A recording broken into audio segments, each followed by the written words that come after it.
Hello, welcome to Hellcat's Penny Arcade 30.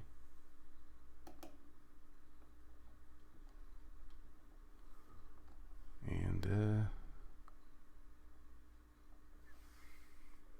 yeah, I'm tired as hell. um,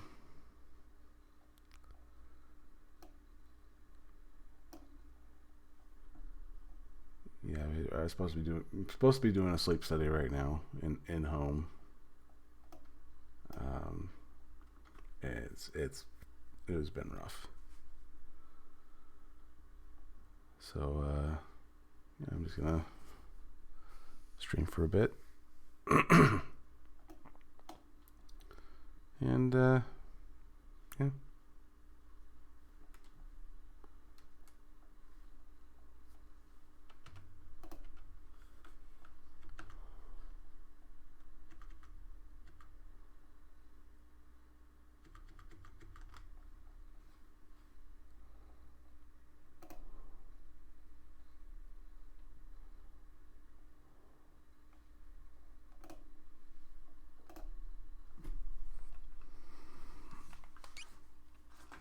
Oh, no, not racing.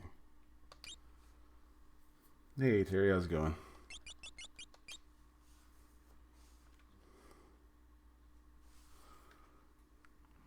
Actually, let me do this real quick, because is it pretty close to you on the bed?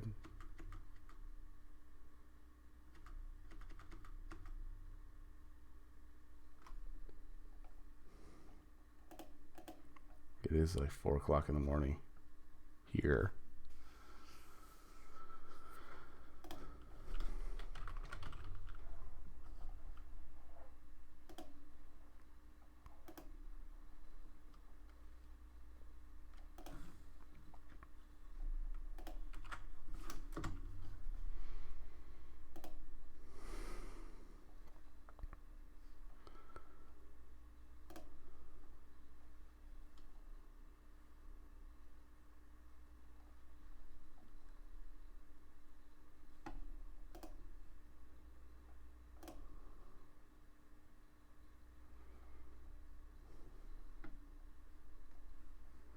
All right.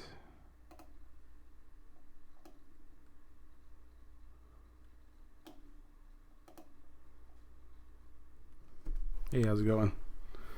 Not too bad. So you were saying it's like 4 in the morning for you? Yeah. Um, Uh, I'm supposed to be doing a sleep study to see if I have, well, what type of apnea I have. right. And, yeah, it's been a day. So are you staying up because you need to be tired for the test, or are you just unable to sleep as part of the normal effects of sleep apnea? um, actually, I was taking the test. Okay. And let's see.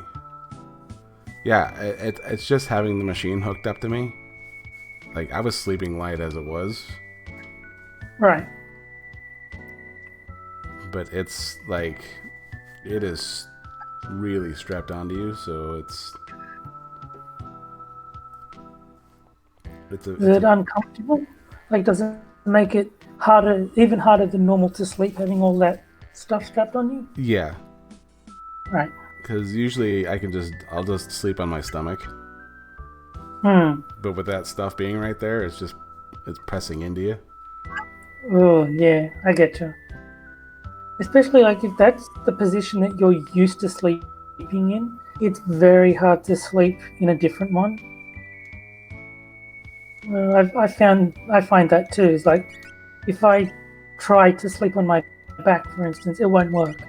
I'll just lie there awake until I roll onto my stomach because I sleep the same way, and then I can fall asleep. But yeah, sleeping in the wrong position is very difficult if you're not used to it.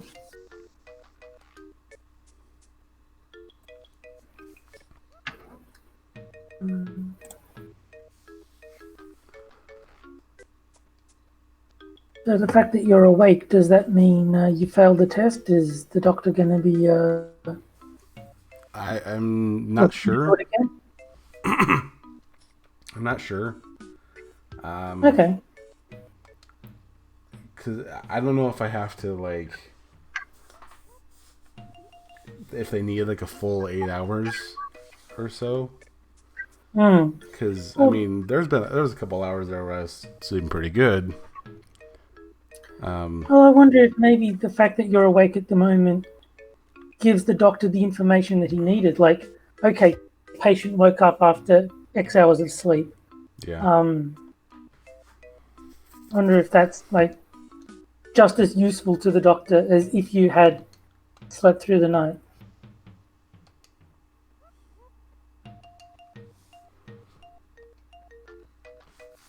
yeah, it's I don't know. I mean, it sucks not being able to sleep. Yeah, I've I've been through it. Really, the only thing that changed is I have more time now. So if I get to a certain hour without sleeping, it's less impactful on my life because I have no obligations that I'm too tired to fulfill. But yeah, no, it sucks when you can't sleep. yeah. Hey Foogie, hey Mr. Dax. Hey Dax, how's it going?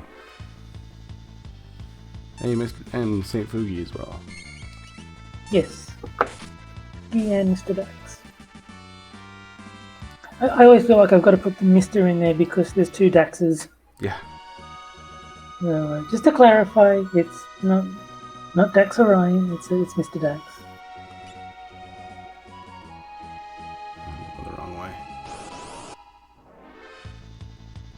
So it's funny seeing the difference between Final Fantasy VI, which you're playing now, Yeah, and Final Fantasy, which I've been playing. Like, you wouldn't even believe they were part of the same series.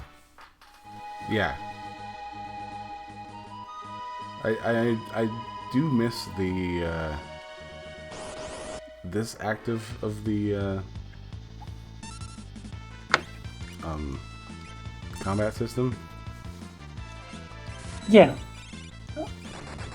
Well, I prefer just strict turn-based rather than active time battle, Yeah, but ATB is a good system too. It's just I prefer turn-based.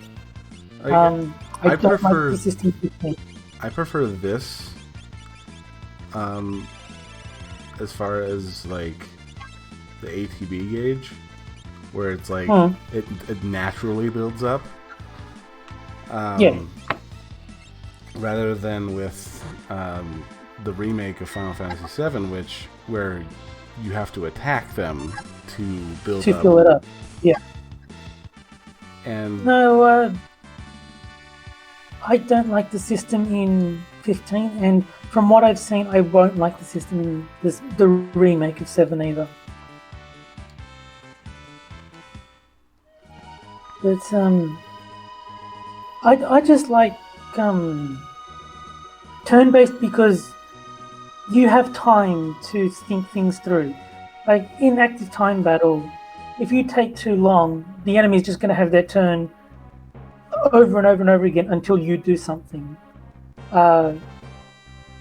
Whereas with turn-based, if you need to run out and take care of something, it's not going to end in a game over. yeah, It gives you time to think as well. I just as long as there's some way that agility is factored into things, like I don't want how they had it in the first Final Fantasy, where it's quite literally each of you, each hero and each monster gets exactly one turn per round. yeah, That's stupid. I don't like that. But the one I keep going back to is Final Fantasy X, where the more agile characters get more turns, and I really like that system. If you're using, like big slow guy, you won't get many turns, but you'll make more of each individual turn, Or you can be the quick person who has like 3 turns in a row, but each turn is generally small.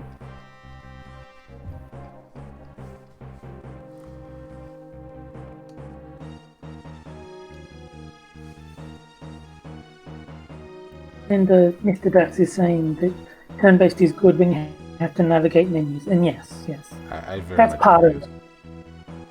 Because in an active time battle, if the thing you want is at the bottom of a very long list, like using an item, and you want the item at the bottom of the list, that's like a good second of extra charging the enemy gets to do while you're fiddling around trying to pick the item you want. So yeah, I think turn-based is my preference. And what they've done in 15 is just horrible. I don't like it at all. I'm a purist. Give me proper Final Fantasy. Don't give me an action RPG and call it Final Fantasy. If Final Fantasy 15 was called anything other than Final Fantasy, I'd have much less problems with it. It's not a Final Fantasy game in my mind. Yeah.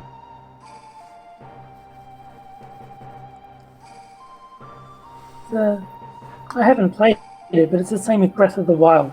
From what I've seen, that's not a Zelda game. It might be a good game, but it's not a Zelda game. It's certainly different. It's too different. I very much like it. Well,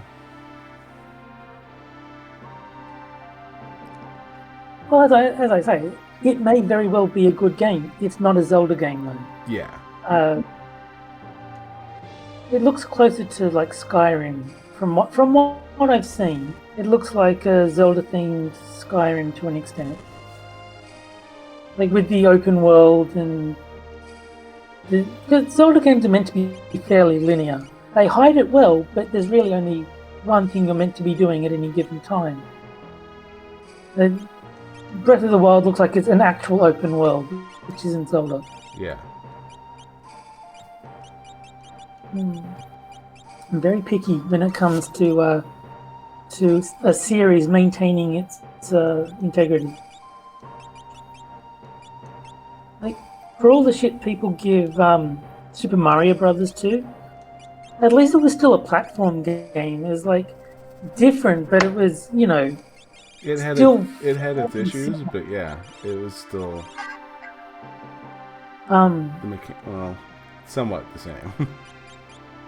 Yeah, like there were obviously noticeable differences, but it was still it still felt like a weird Mario game rather than not a Mario game, because you were still doing all the platforming, you were still doing. I mean, you weren't jumping on enemies, which is a bit of a weird thing, but there was enough of the original Mario intact that it was weird, but it wasn't a totally different game. But something like let's see, Breath of the Wild.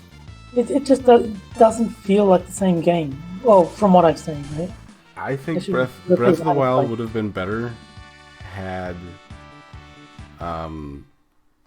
the weapon system not like the weapons broke way too easily. I've heard that. And yeah, I think it would have been better if they just didn't. Well, I mean, I don't mind that they broke. It's just that sometimes, you'd have one weapon that breaks almost instantly, and then the next one would break, rather slow. Is there a way to fix weapons, like to restore their durability? No, once they're done, they're done. I mean, unless it was something like the Master Sword. No, but what I mean is, like, if let's say it's got 10 points of durability and you've worn it down to 3. Can you get it back up to 10 before it breaks? No. Okay, so they're completely disposable. Yeah. There's no recharging them. Okay. Yeah. With an exception of the Master Sword, that's the only thing that. Can't break. Yeah. But it can run out of power temporarily, which also was kind of ridiculous. Yeah, it is.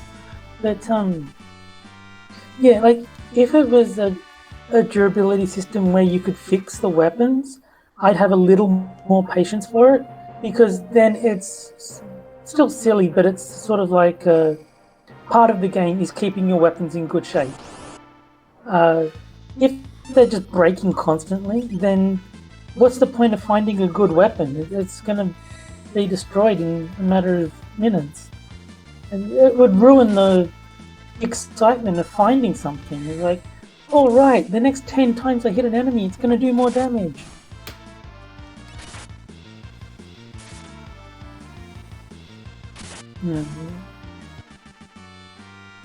I think durability systems have to give you a way to repair things for me to enjoy them.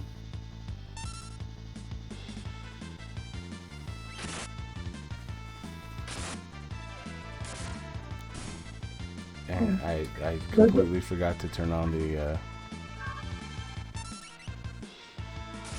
latency. Like, oh, right. You usually have it on ultra low, and I just have it on normal. So okay. Ooh, the merit award. They're hearing us like quite a bit after we've spoken. Yeah. Okay. And Mr. Dax, you have excellent taste in agreeing with me on things.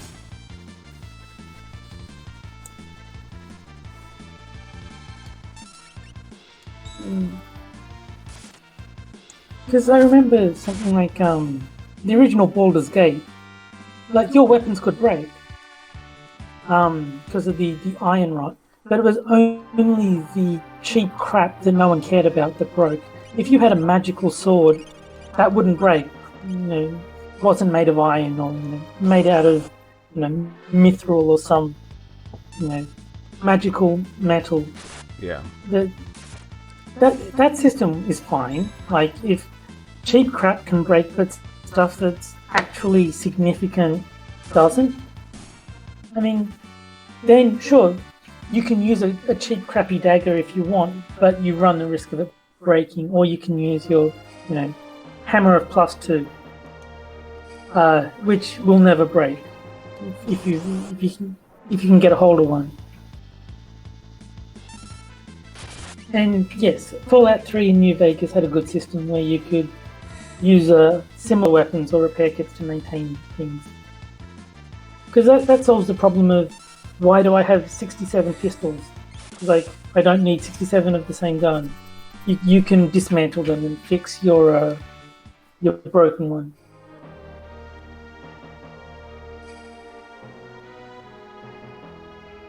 Yes. But no, Breath of the Wild doesn't look like my kind of game, which is how I know that it's not a Zelda game, because I love Zelda games. I was looking at Breath of the Wild and like, yeah, I don't want to play this. Yeah.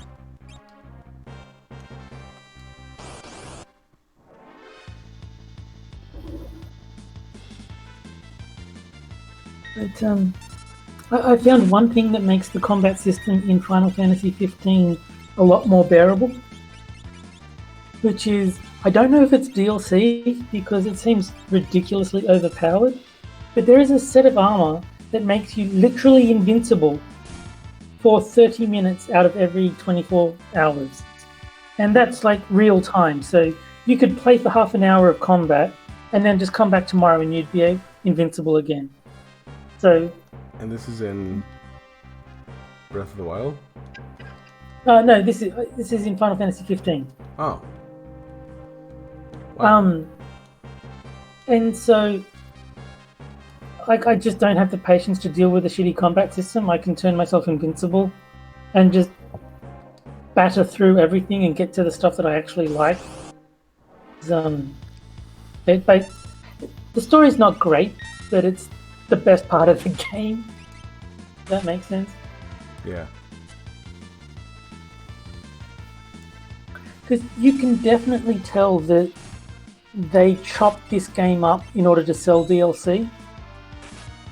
Like, at one point, this guy leaves your team and says, I've got to do something. He doesn't tell you what, and then he comes back, rejoins the team, and nothing is ever said of where he went or what he did. Turns out there's a DLC pack that explains what he did. Oh, nice. Yes. So I have no idea what he got up to because I haven't played that DLC mission. I don't even know if I've got it or not. But yeah, apparently to fully understand the story, you also need to watch the movie of the game. Yeah. It's like, for God's sake. So, I'm not going to watch that. I've watched the movie, and it's not bad. I just don't know anything about the characters, so I'm like, yeah, I don't know what to. Well, that's the thing. Like, you need access to both to fully understand the story. So, whichever one you do first, you're not going to fully understand because all the information from the other one is missing. Yeah, it doesn't seem like a good system to have important parts of the story in a movie that few people are going to watch, and then carve out important story details and sell them back as DLC. Like, no, I'll probably never find out what this guy got up to while he was not part of the team.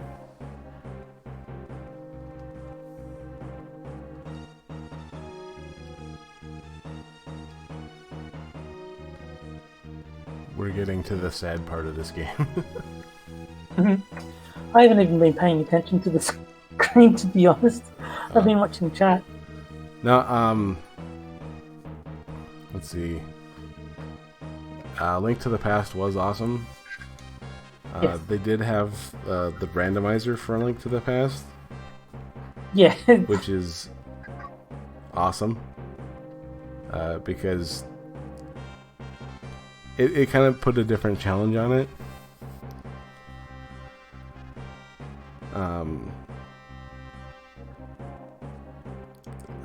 Whoever set that up pretty much made it to where you can go a majority of the game without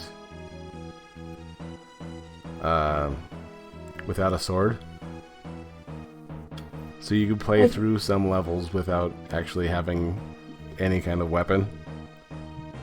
I think, and I might be thinking of the wrong one, but I think you can actually finish, well, not finish, but get up to Ganon in A Link to the Past without ever actually using the sword.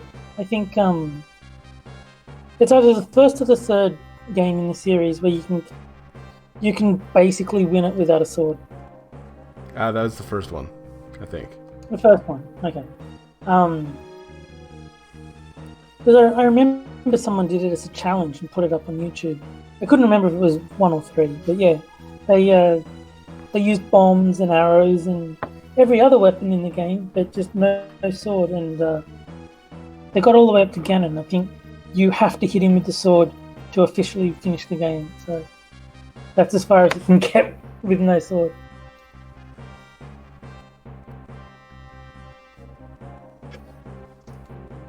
I'm gonna look this up. Can you link to past?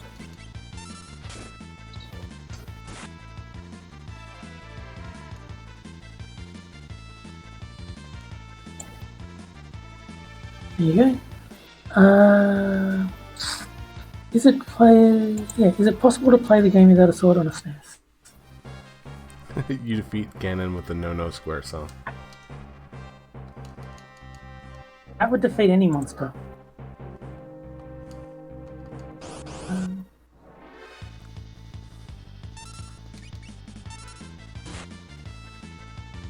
Now during I think it was Magog's. Yeah, it was Magog and Undoomed were streaming yesterday, and he was talking about hunting coyotes. And the guy. I just looked it up, and you can do a Link to the Past with no sword up to Ganon, because they're saying each boss is vulnerable to something other than the sword, even if it's just like the bug catching net. Yeah. Yeah, like the wizard is you can beat him with the net. Yeah, you reflect his beams back at him, and the bug catching net is perfectly fine to use for that.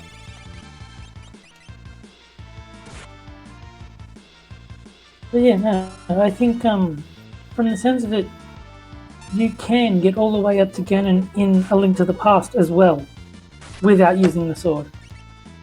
I think you have to pick up the sword, because it won't let you out of the room until you do, but you don't have to use it.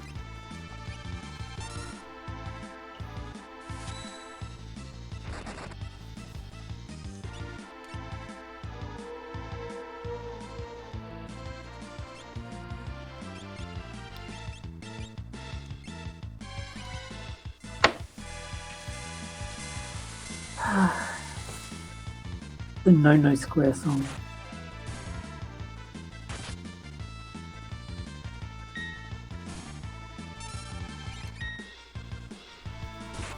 I have a theory that they're actually a bunch of rapists, and they want people to think the No Square song is the way to avoid rape, so that that's a fairly easy defense to overcome.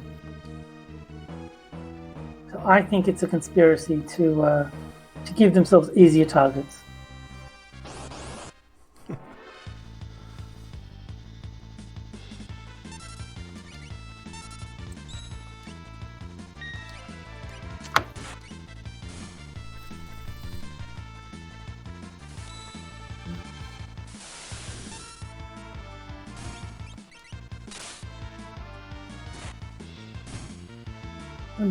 The other thing I like about Final Fantasy 15 is when you're in the car, which is most of the time, there's a lot of driving, you can get the soundtracks to all the other Final Fantasies to play as part of the soundtrack.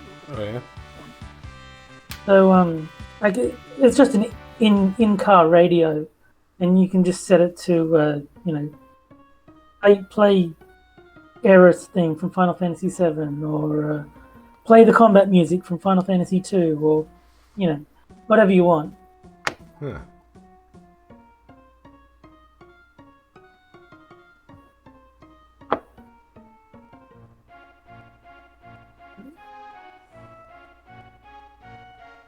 And there's a lot of variations of the Chocobo song, as it turns out. I think there's like 3 or 4 just in Final Fantasy 7 alone. And each other game has their own versions of it. I wouldn't be surprised if you could listen to like a full hour of nothing but different versions of Chocobo music.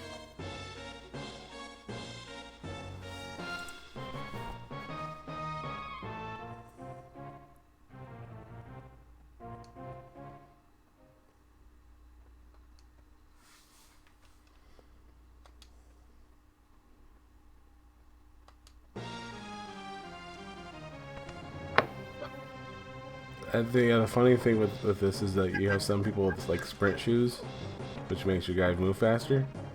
And so when you're like, oh, to the king, and you just sort of like casually stroll rather than actual running.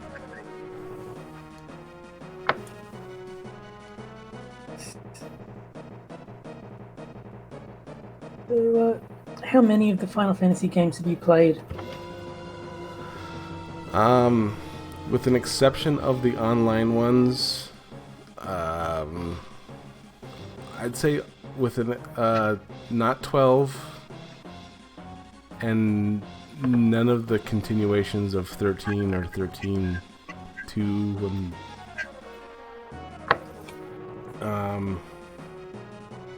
and then the online ones, and I haven't played 15 yet. Okay. Yeah, I've played all the offline ones. I didn't play 11 or 14 because they were MMOs. I played 1, 2, 3, 4, 5, 6, 7, 8, 9, 10, 10 2, 12, 13, 13 2, 13 3, and 15. I didn't play stuff like Tactics. I tried to play Tactics, but the emulator didn't like it. It didn't really work too well. Or whatever mobile games are out there. I've heard bad things about the mobile versions of Final Fantasy. I've played Brave Terrible. Exvius. Something like that. I don't know the name of it, but yeah. It's supposed to be terrible. I like it. Okay. I've heard a lot of people complain about it. I mean, it's definitely a pay-to-win type game. Right.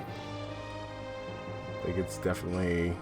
If you want to spend the actual money on...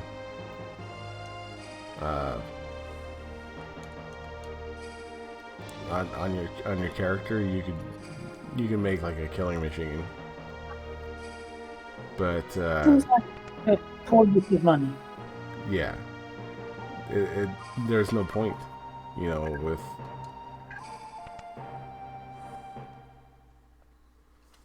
Well, that's the thing. Like, you're basically paying to not play the game if you're supercharging your character rather than leveling up the normal way. You're paying to skip the game. At which point, just don't play it. You obviously don't like it if you're trying to skip from playing it.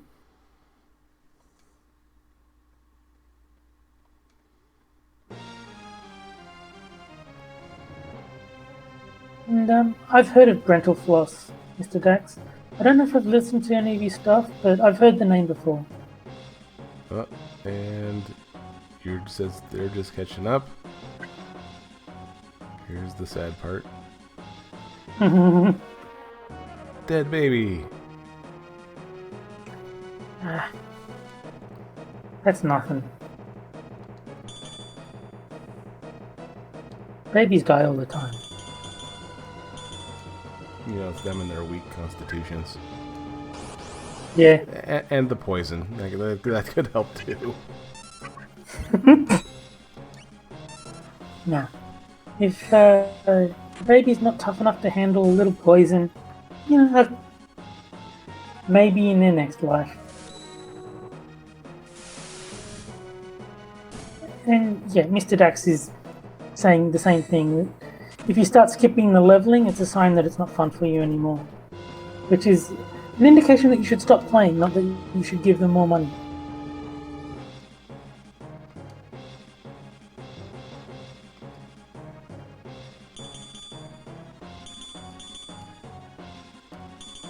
So, the remake of Final Fantasy X basically has an option of just supercharging your characters. It's free. It's like the essentially a cheat code. And I played through the entire game without it, and then used that for all the secret bosses, because it would have been days of leveling up to get everyone to their max before I took on the optional bosses. Like, no, I'll just give myself unlimited master spheres and then just activate everyone's entire sphere grid. There you go. Now I can fight the bosses.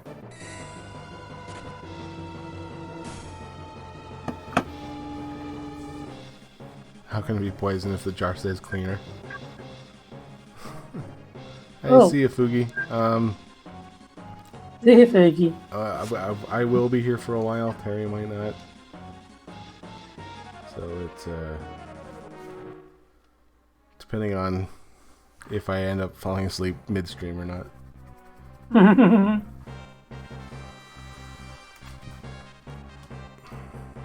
Yeah. If you have the coronavirus, downing fish tank cleaner, it gets a bad rap, but if you do, you will not have to worry about the virus anymore. You will either have no concerns at all, or far more severe concerns. Yeah. One of the two. So, I mean, go for it.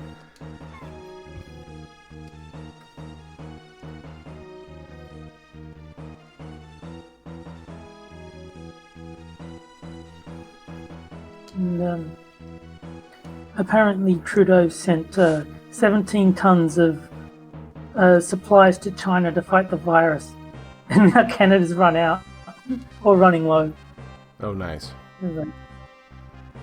Yeah, you didn't think that through, did you, Castro?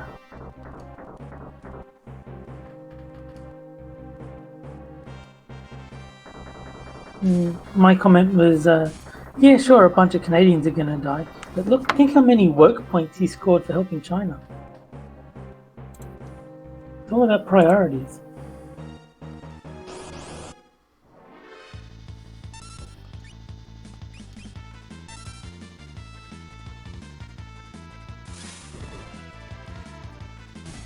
Yeah, the one part I don't like about this part of the game,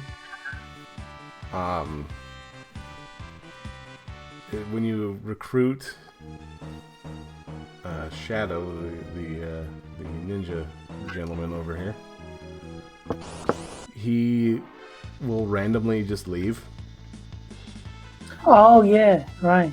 So it could be anywhere from like one fight to, you know, up until you finish the section. That's yeah. And I've had it sometimes where you take 2 steps, you get into a fight, and he's like, "Peace." Like, it's like, man.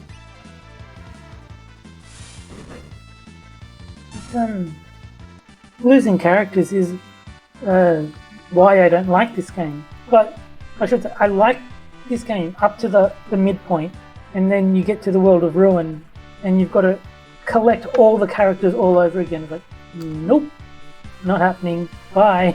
It's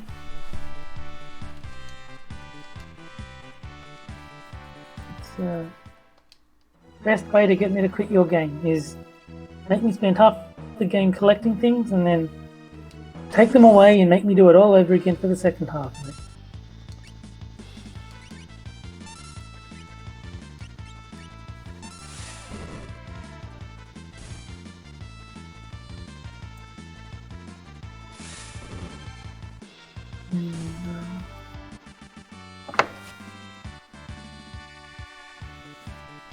If I'll pick here's a question for you. If you could pick any game to get a 3D remake from this generation and prior, which one would you go for? Planescape Torment. That game is great story-wise, but the gameplay needs to be modernized severely. Which one? So, Planescape Torment Ah. is a brilliant story wrapped around a mediocre game. If they could do a remake and have it be fun to play as well as awesome to read, that'd be the best thing ever. Let me see that. Have you played it, Planescape? I have not. It's very dark. Like, because your character has the ability to come back from the dead, like, not the ability, the obligation. Like, if he dies, he does come back. There is no way he can stop it. The whole point of the game is actually to find a way to die permanently. Huh. Because of that, he can do things like rip his eyeball out and put a better eyeball in to improve his perception. It kills him, but death is meaningless in this game. He just comes right back.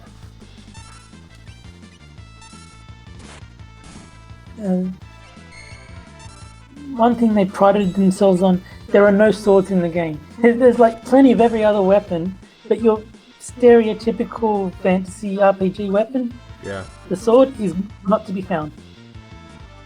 You can use someone's detached arm as a weapon, but you can't use a sword.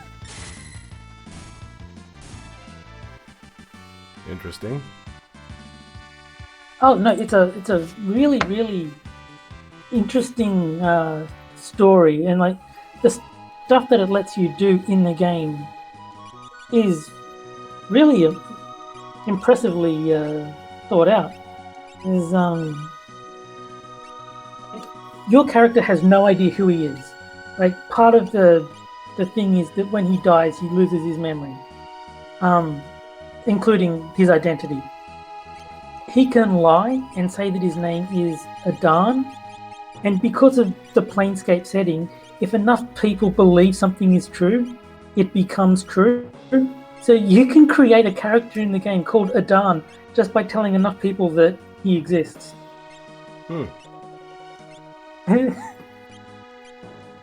the Planescape setting is built on if enough people believe it, it becomes true. And Mr. Dax, the same body reanimates. It's like covered in scars from all the different times that he's been killed. So yeah, his dead body will come back to life, and he'll just stand back up.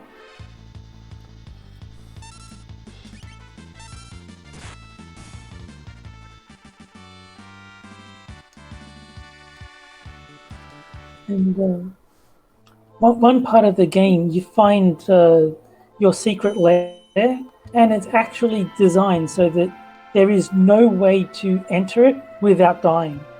Because if he dies, who cares? But no one else can enter it because they can only die once.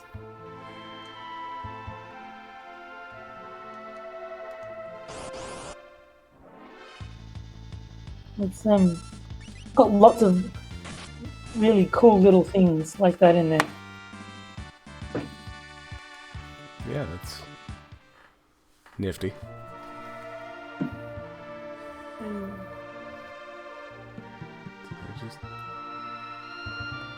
go back the way I came. Yes. So I wouldn't really, depending on your tolerance for old games, it's a bit hit and miss whether I recommend it.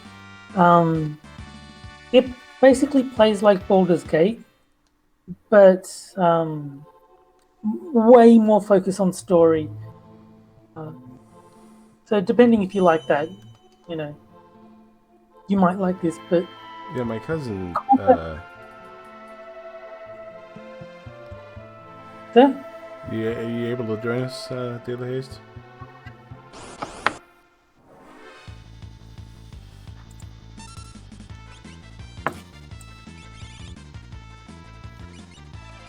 Let's see.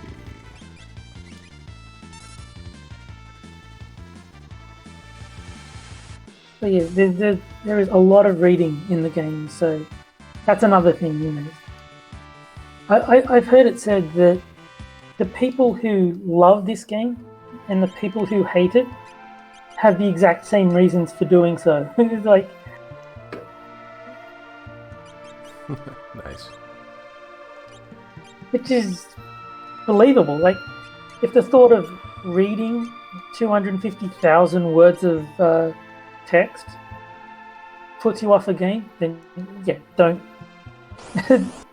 don't play this. If you just thought there's that much reading to do, then you'll like it.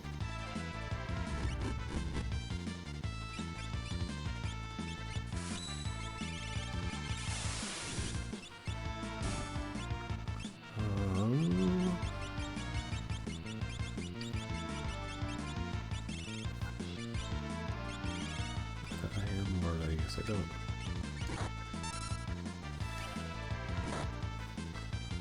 Ah, we have a Della. Hey, how you doing, Della? I'm alright. I heard this is where all the cool non-sleepers were hanging out, so I figured I'd come crash. Well, at least one of them. Yeah, the other one's gonna be going to bed.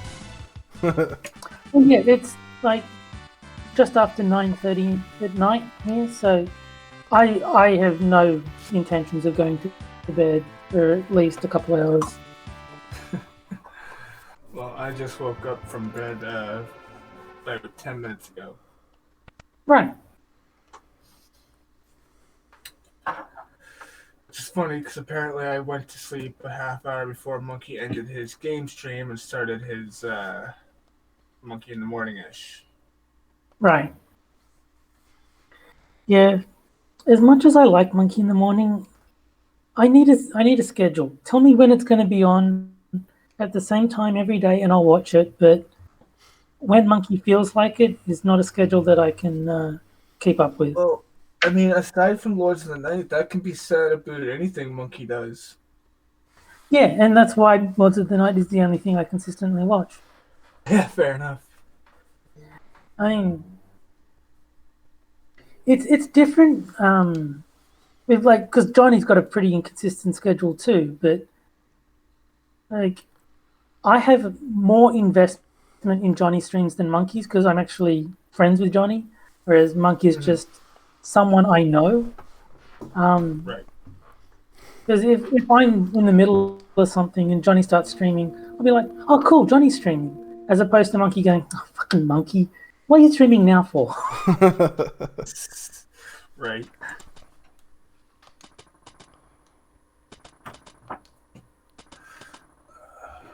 I've actually been working on setting up stuff so I can try and do another stream tomorrow or Sunday or something like that too. Cool. Yeah. I might do another strictly Twitch stream too, just so I can use, just so I have a reason to allow people to use song requests and stuff like that. Oh yeah, the old song requests. The karaoke versions are not quite the same. It is missing something, having to listen to the instrumental versions. Does it keep the claims to a minimum? Well, if I'm doing it just on Twitch, then I don't get any claims. It just automatically mutes out the audio, which is fine. So you can't watch the replay. Which is fine because I can easily just take that audio and that audio-less video, download it myself, add some backing music of my own, and re-upload it on YouTube later on, anyways. Yeah. Or if I felt like it, add some audio commentary post film.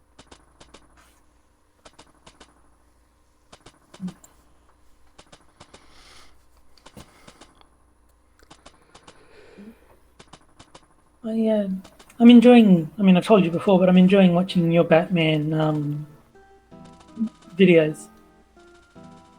That's good. It's a good game, and as I said, I like when you speed through the mundane parts, so I can actually focus on the interesting bits. Yeah. Good idea.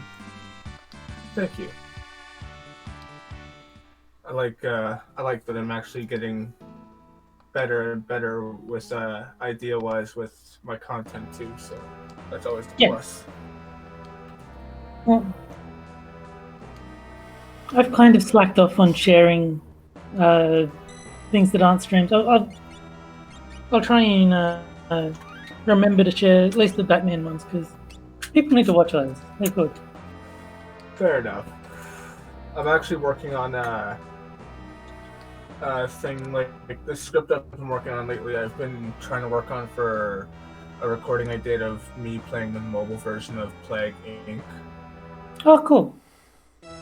So what I've done is I've recorded myself playing it where I succeeded on the first like the bacteria level, And then what I'm trying to do is I'm trying to take it and make it into like a little story kind of thing of journal entries of someone's plot to take over the world using a bacteria.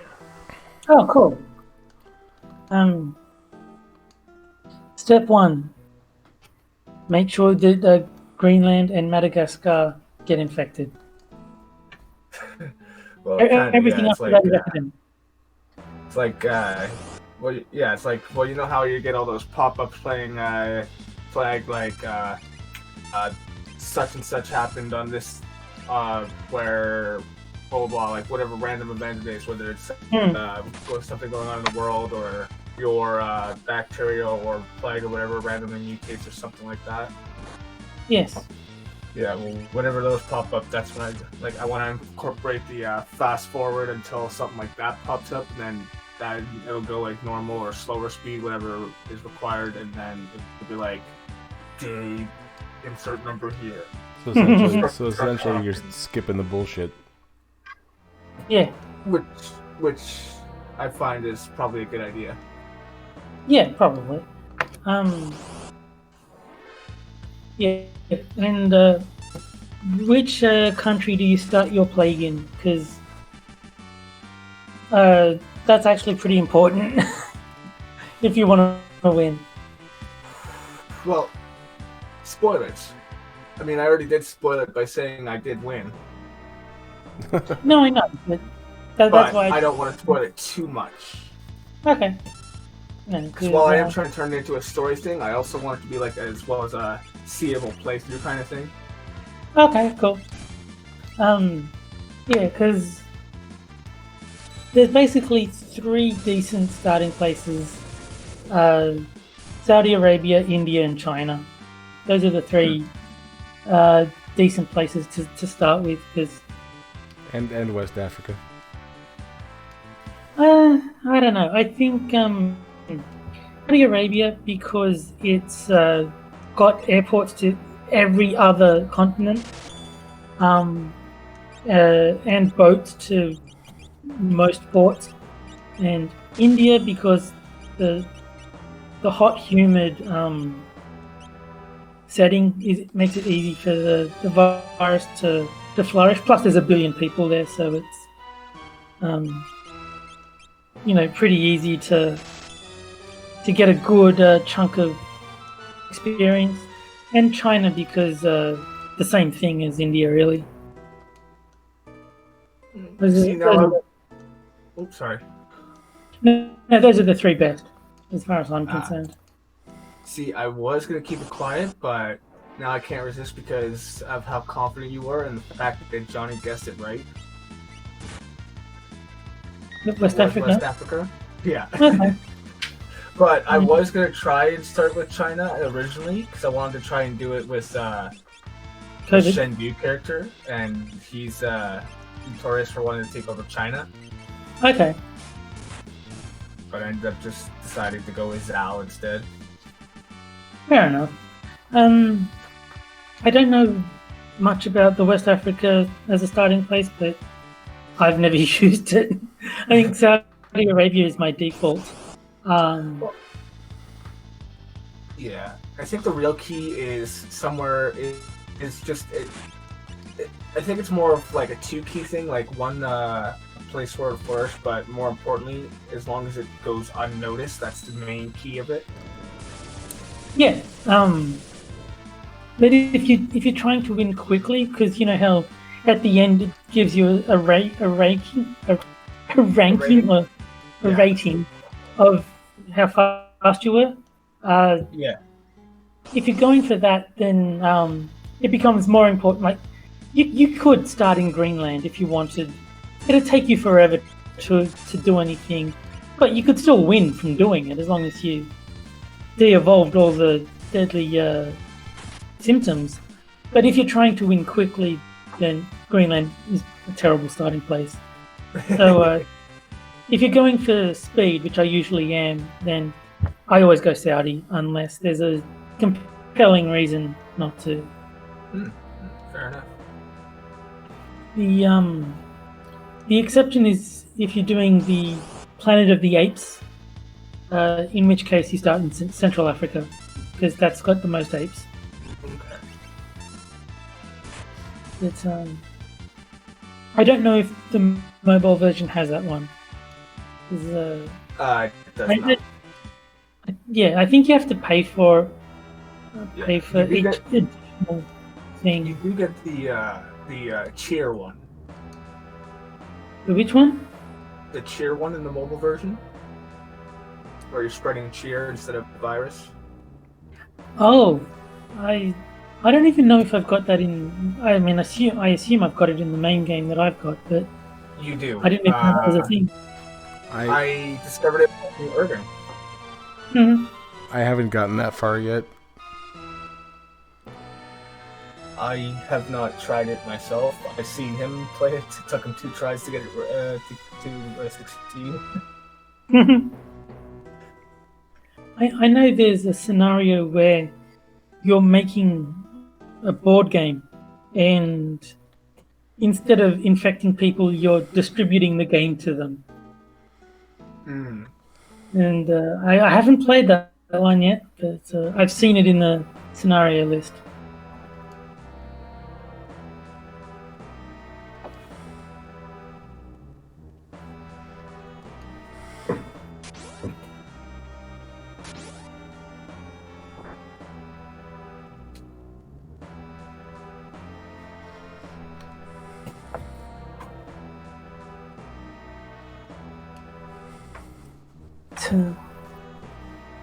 The achievement I'm going for in Plague Incorporated is so annoyingly difficult.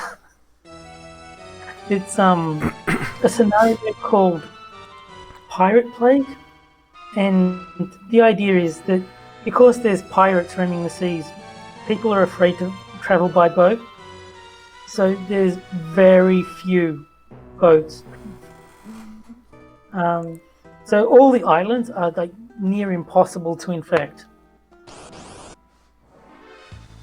Mm. And so you have to get a rating of 3 bio symbols on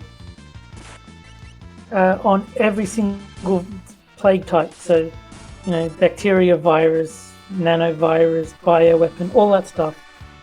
Every single one, you've got to get a 3 hazard rating. And it's not easy. I have resorted to save scumming because I legitimately don't think it's possible without it. Do what?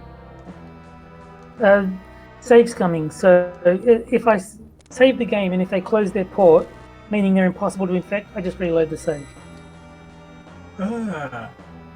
Okay.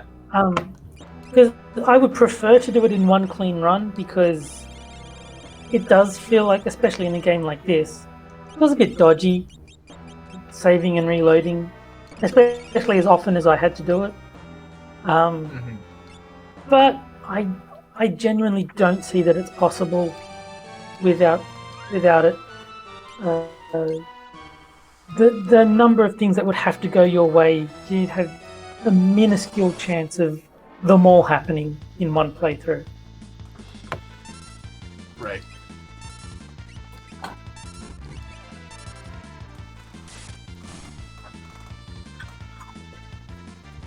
No, I stopped at bacteria. Or fungal infection.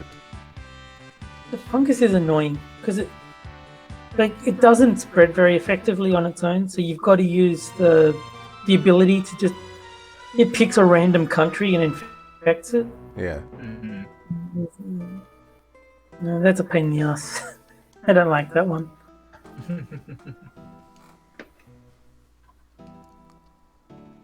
I like the concept of the bioweapon, where it just continually gets more and more deadly over time, even if you don't do anything. So you've got to use its abilities to keep lowering the threat level so it doesn't kill too quickly. There's It sounds like a good thing. Oh, this thing kills really, really effectively. It's like, yeah, but you need to infect people faster than you kill them. So Yeah.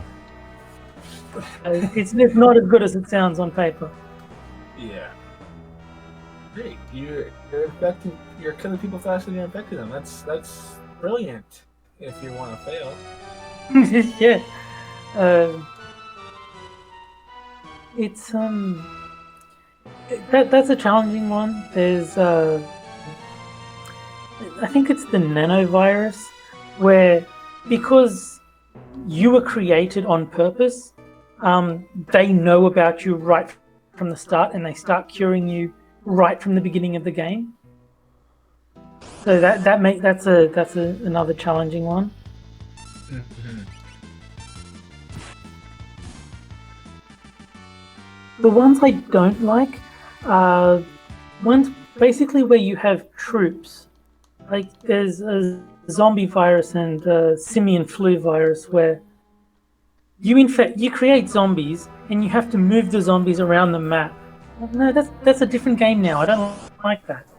And it's the same with the apes. You've got to move the apes around and infect people, and I don't want to do that. I just want it to spread on its own and me pick the abilities that govern how effective it is. Right. But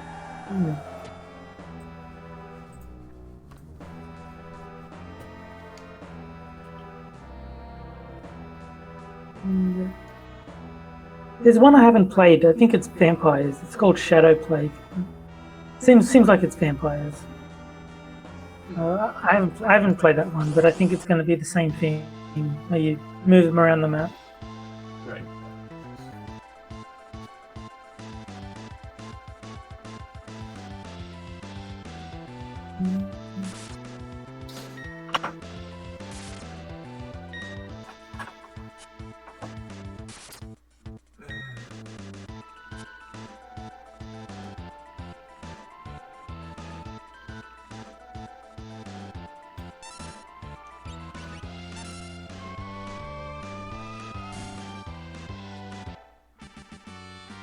Looking through my Twitter, why am I following these people? That's Like there's someone called Soy Girl. I don't know who the hell she is or why I'm following her. Probably because the name is funny. That's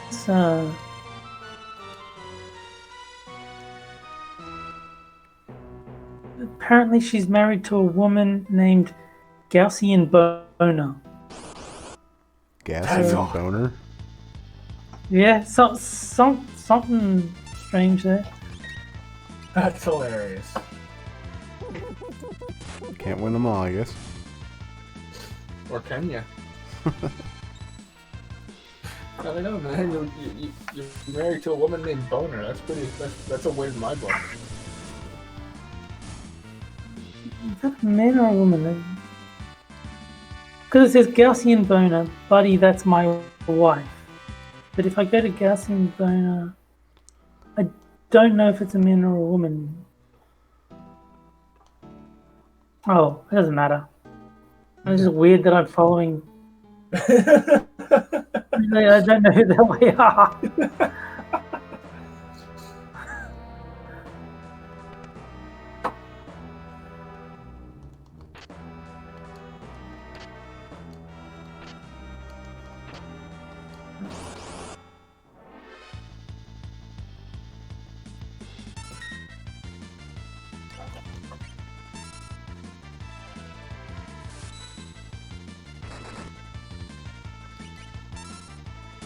Just so you know, I'm still awake.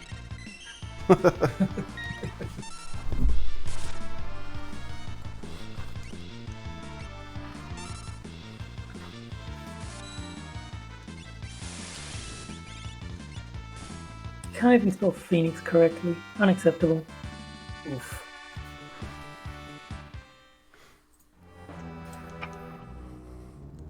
Mr. Dax.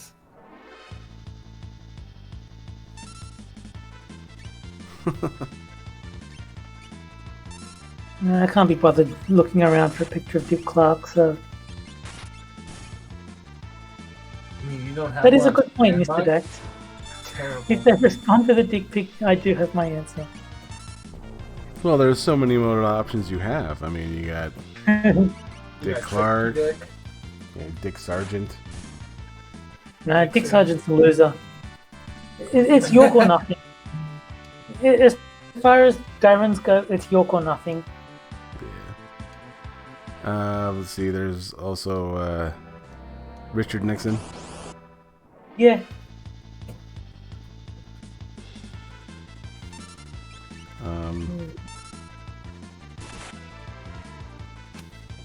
If you want to use the fictional character, you got Dickie Roberts. Yeah.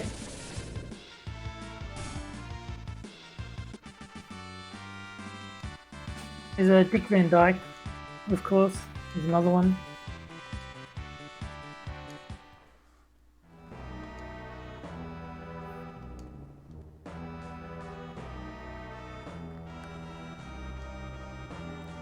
There's the rather unfortunately named Dick Butkus, who is a football player, or presumably was a football player.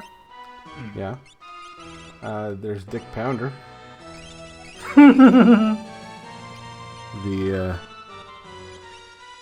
Olympics guy. Well, I mean, we could always stick with the characters and go with Noah Dick or his wife Anita Dick.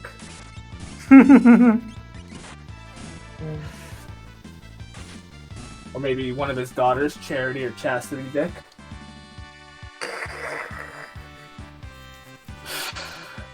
This is why the world needs Letterkenny. Yeah. It's just why, like, I can understand like old people being called Dick because it was a name back then. I feel sorry for anyone whose parents name them Dick in today's world. Like that must be awkward. Apparently, there was a football player called Dick Lane, which sounds like a terrible street to visit. Or a really profitable one, depending on your job skills. That's true.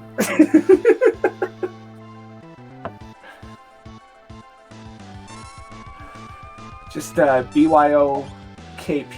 Bring your own knee pads. Yeah.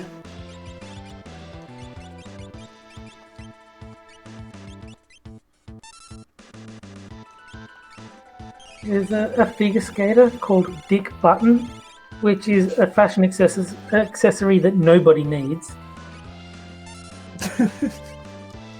God damn, you're right.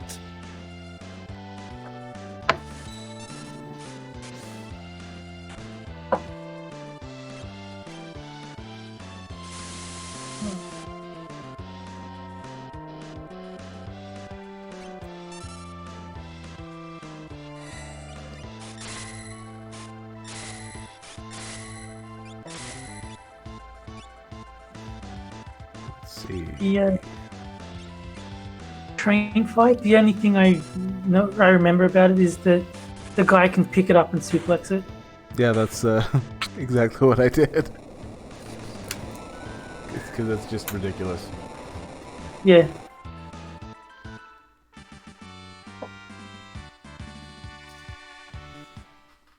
That's sort of like the meme of this game is that you can suplex a train.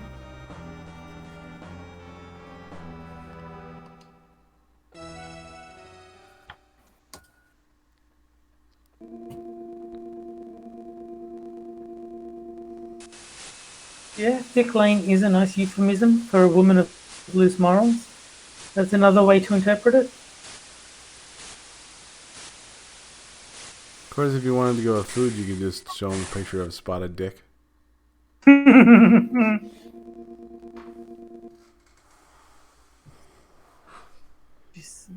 See a doctor if you ever have one of those. Probably got the measles or something.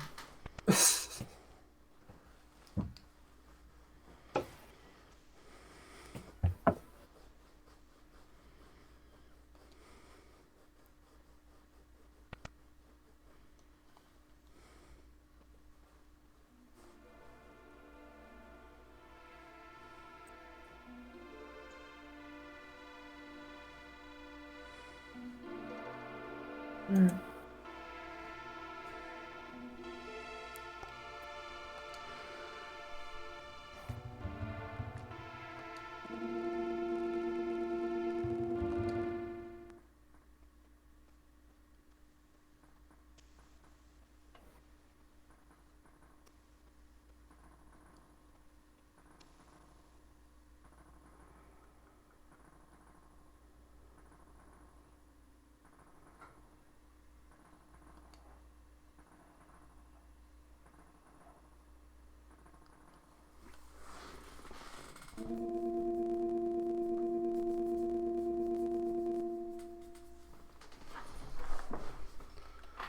Alright, I'm going to take advantage of this lull in the game.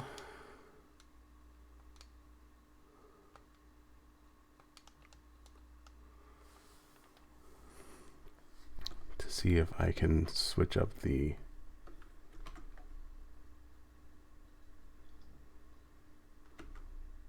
latency.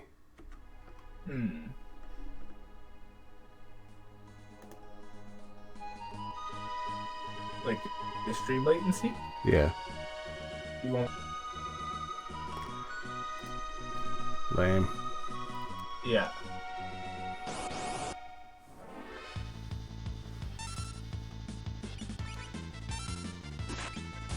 What are you at right now? Just normal latency?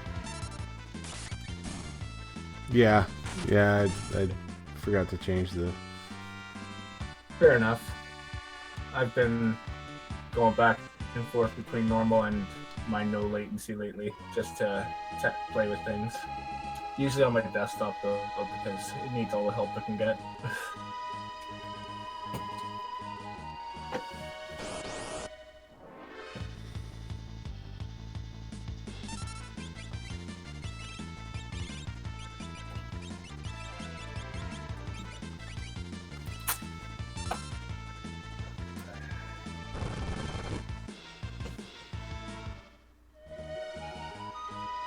Because Are you still using the randomizer thing where you get like possibly overpowered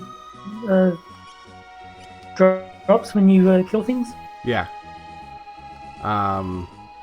Actually, somewhere in the forest, one of them dropped Excalibur, Oh god. and then another couple of them dropped gem boxes, which allows you to cast magic twice. Oh, nice.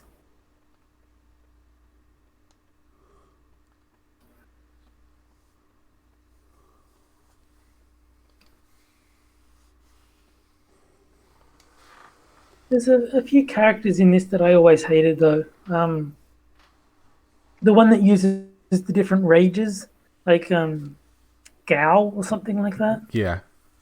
Uh, I hated him. And I think there's one that's in permanent berserk state, which is like, why even use them? A snowman or something? A yeti or something? Yeah. Like, why even use them? You don't get to decide anything, they just automatically attack. Yeah, Umago. Okay, I didn't remember his name, but yeah.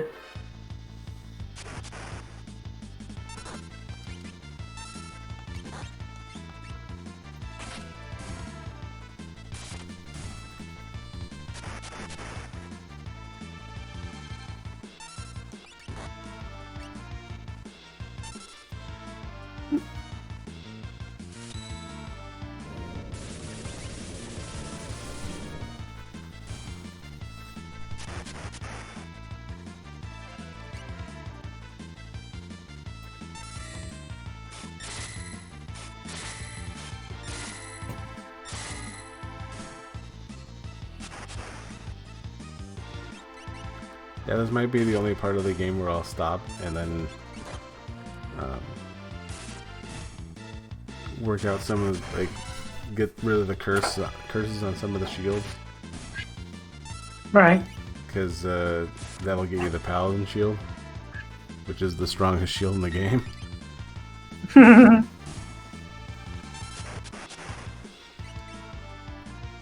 which is a lot easier to do if I was able to have them drop a ribbon. That'll be way easier. Yes.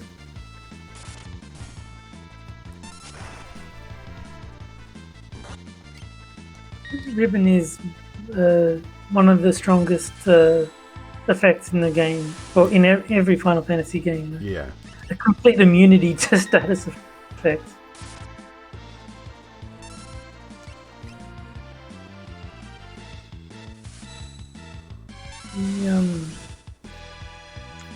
In 10, the secret bosses, the Dark Aeons, they can actually bypass Ribbon, which is kind of bullshit, but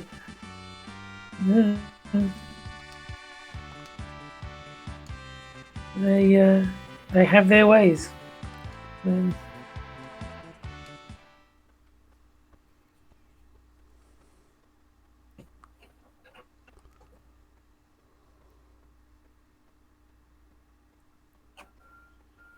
Speaking of Gao.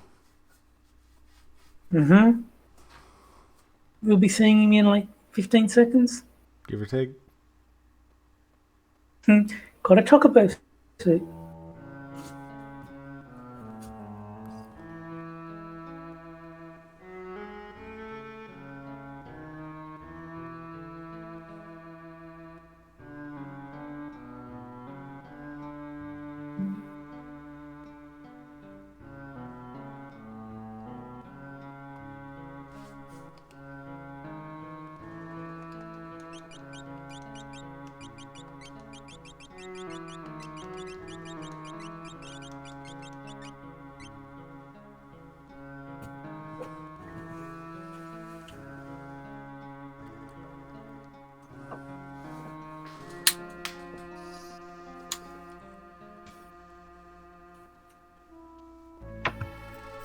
I prefer that name for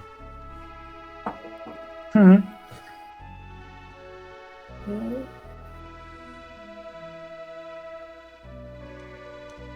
Loser. Yeah, so watching it get typed out is we are in agreement on his loser status.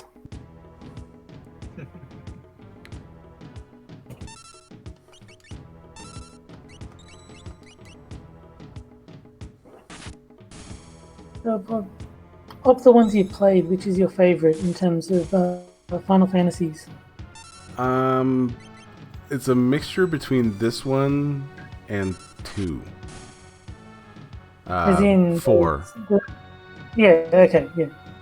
The SNES version of 2. The fourth one. I didn't like 4. Well, I mean, I didn't dislike it, but I didn't like that you had so little control over your party. It was basically whatever the story dictated, your party had to be, is what it had to be. So, like, if you were having trouble with a boss, your options for trying something new were very limited. It was basically level up or buy better equipment. It's basically your only options. Whereas in most of the other ones, you could try a different character class, or in 7 you could swap your materia around, and you just had more avenues of attack rather than just doing what the game insisted that you had to do.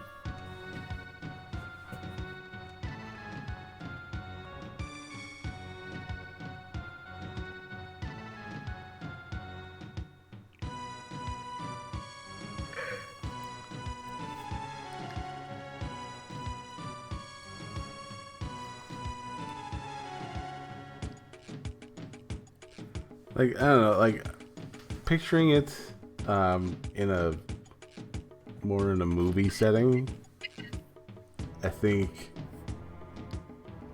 if they were to make like a series based on this, I could see actually liking Gao. But yeah, as far as in game, it's obnoxious. Yeah. But,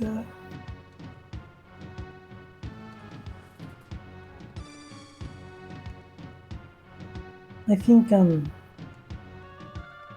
don't know how long it holds true, but I think for the 2D ones, the even numbered Final Fantasies focused on story, the odd numbered ones focused on like gameplay.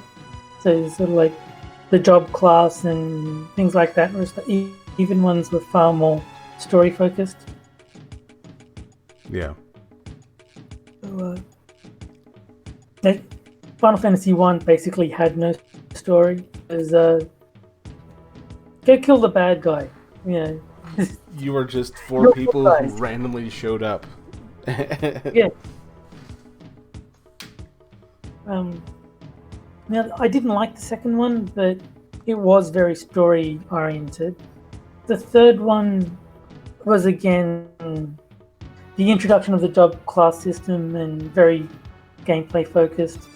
Fourth was all story. As I was saying before, you couldn't even change your party, which characters are in your party.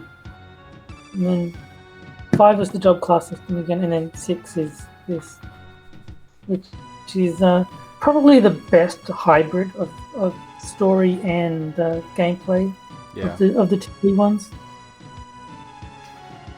Because, everyone pretty much has a job class without actually having the job class.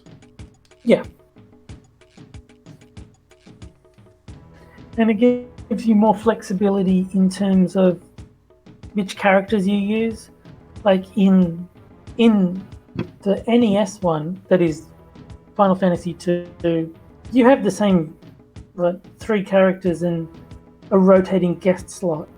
Yeah. In the fourth one, you have no control at all. It's whoever the plot dictates is in your party. And in this one, it's, oh, I want to try Terra. Okay, she's not too bad. Let's try Sellers. Okay, she's pretty good too. Oh, I don't like this one. Oh. So yeah, you can mix and match far more in this one. Once you actually obtain the characters. Yeah, and I think also in the World of Ruin, they kind of just like detach itself from the actual main storyline. So, like, you can pick, out of your 4, there's always that one constant that's part of the storyline. Yeah. But, like, the story will be consistent, but it's just some random person talking to you rather than, oh, you have Terra and Locke in your party, and Terra and Locke will have something to say about this. But it's just random default text that's just being...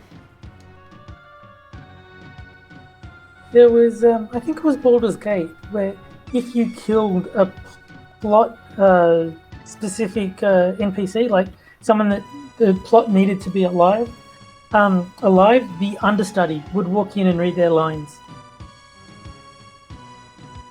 Which one? I think it was the first Baldur's Gate.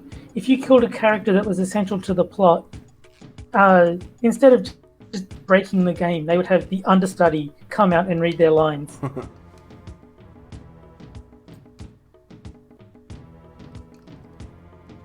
That's clever.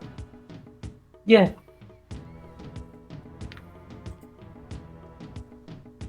Sort of, if you're willing to kill plot essential NPCs, you're clearly okay with breaking the game a bit. So it's not too bad to have a complete fourth wall break where, an understudy walks out and reads the character's lines so that the story can continue.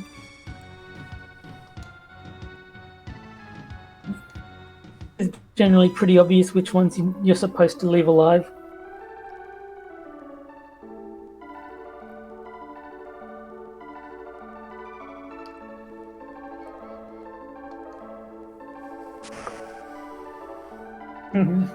Loser. I wonder if I would have been able to put the loser.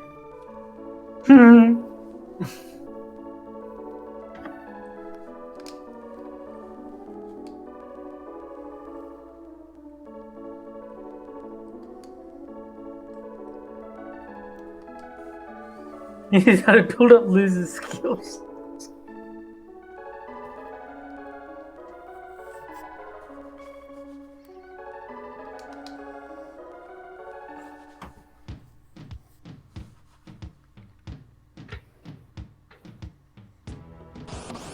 What?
It's kind of crazy the challenge runs that people have succeeded in these kind of games, like the Final Fantasy one with a single white mage. Someone has actually beaten the entire game with nothing but a single white mage. Racist. It is racist, isn't it? Well, yeah. The first Final Fantasy? Yeah, Final Fantasy 1. They made it through the entire game with nothing but a single white mage. You can't. That's white mage privilege. Yes. I was gonna say, can you even have the option to pick or is it just white mages all the way down? Well, what they do is they pick 4 white mages and then just kill 3 off and then don't revive them. Oh, I got you. Okay. Because, yeah, the game does force you to pick 4 characters and they just, kill 3 off and never revive them, so they've got to go the entire game with a single white mage as their character. And I can't imagine how long that must have taken them to go through the entire game like that, but people are dedicated.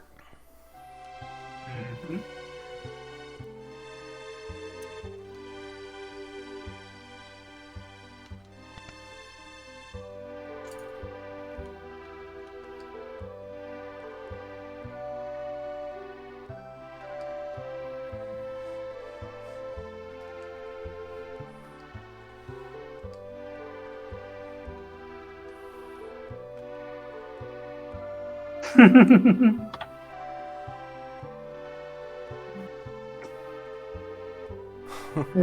Mr. Dax, Yeah. the white mage formed a clan, but then you spelled it with a K.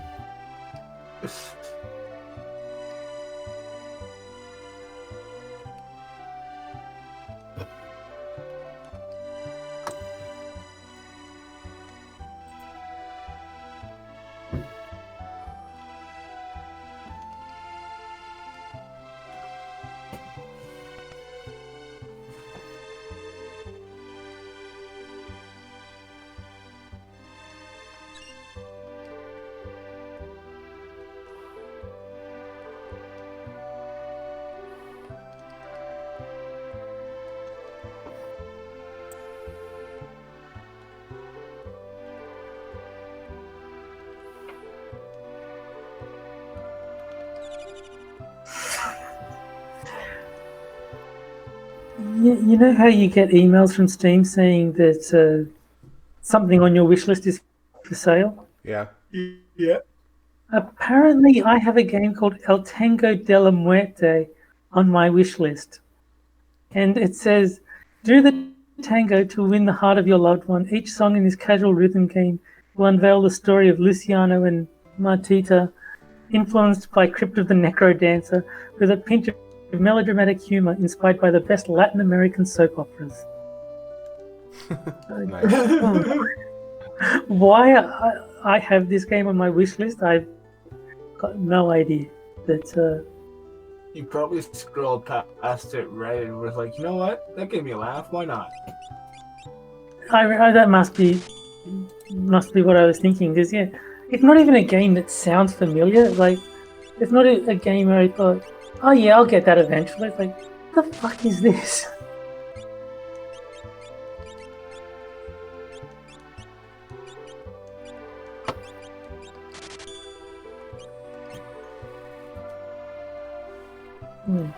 So it's set in Argentina, 1923. A rather specific setting. Very.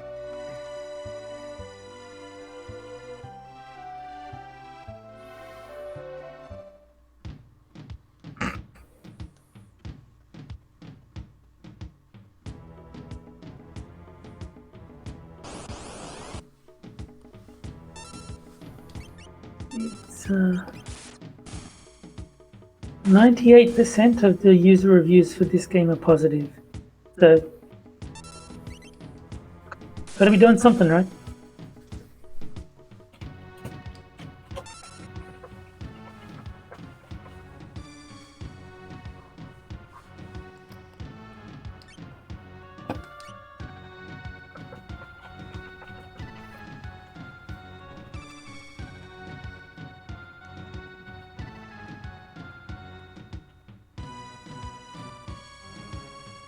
So we've discovered that,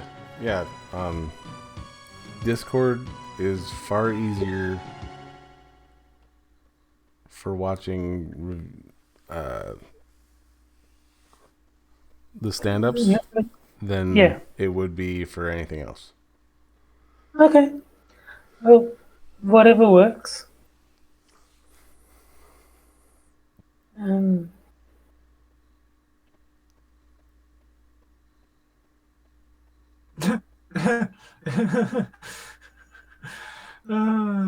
You know what? I'm just gonna tell you this, Mr. Docs. Good luck. It's the sort of thing where I'm sure I could figure out how to do a game stream if I really put my mind to it and tried, but I don't know. I had one look at OBS and thought, no, it's too complicated, and looked at it again. Well, then just never mind. I'm not gonna. I know better. I know better. Yeah, that's fair. Like I said, if I put the time in, I could figure it out. But I just sort of, I looked at it, but this is too hard. I get it. All I was gonna say was a simple solution that doesn't require OBS. But like I said, I know better. I'm not gonna try and convince you of something you're not interested in. Fuck that. Well, but yeah, it's like it's not something that I care enough about to put time into it, basically.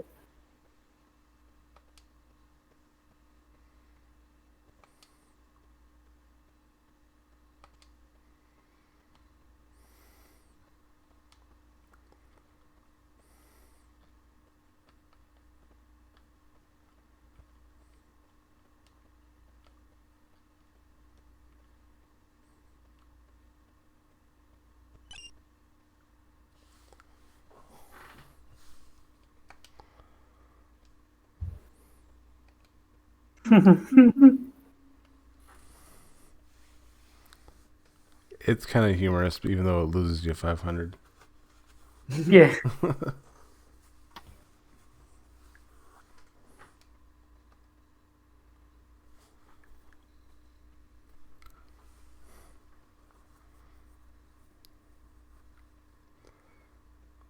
If I can make it through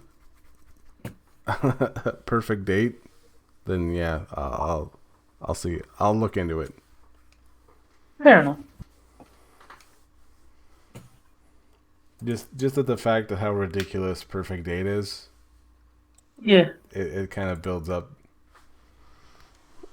It's like, yeah, if this is ridiculous, it's got to be something. There's got to be something better.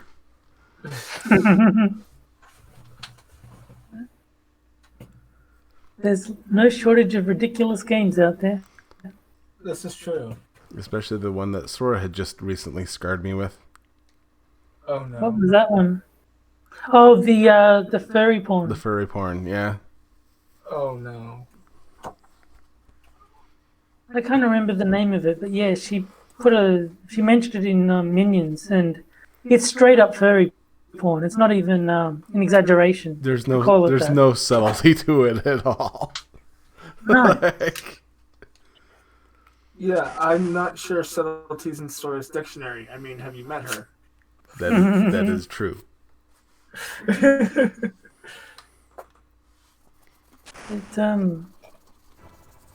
Yeah, I was surprised because I tend to think of Steam as being not family friendly, but not straight up porno either. Mm-hmm. So, yeah, I was surprised that something like that was allowed on there.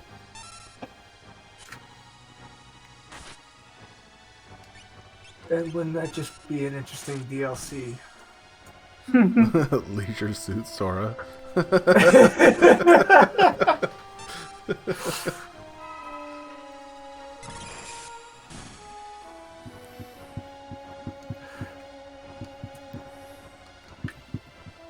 Yeah, I think I've played. No, I haven't. I was gonna say I think I've played all the Leisure Suit Larrys, but I haven't.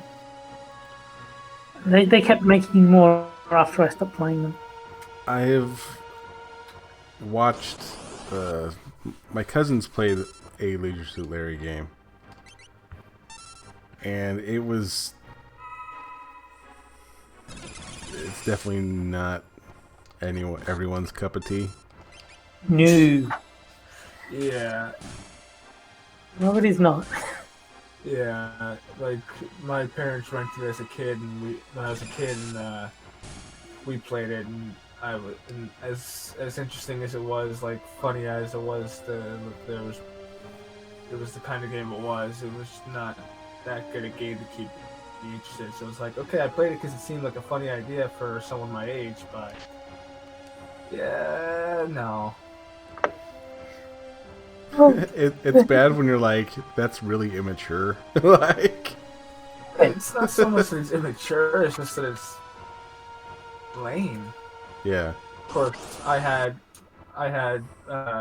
we had Magna Cum Laude as the one that we were playing.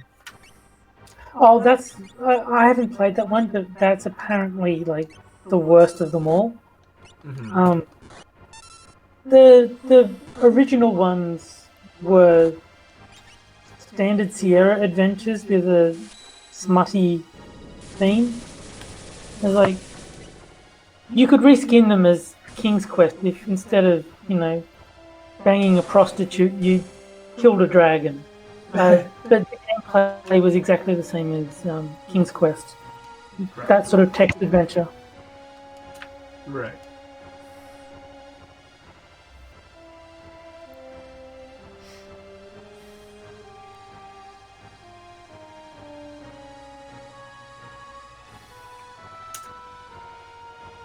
Yeah.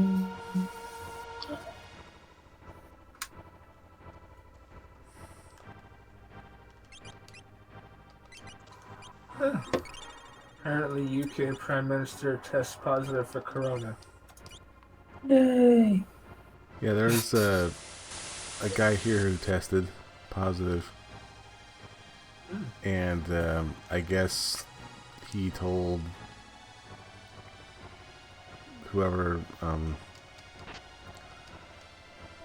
that yeah, he's apparently been around the entire town, like exposing random people. Oh, not natural. So yeah, we've got we're on lockdown as of Saturday. Oh, well, I'm Sharon's stuck. caring. But both of my jobs are labeled as essential.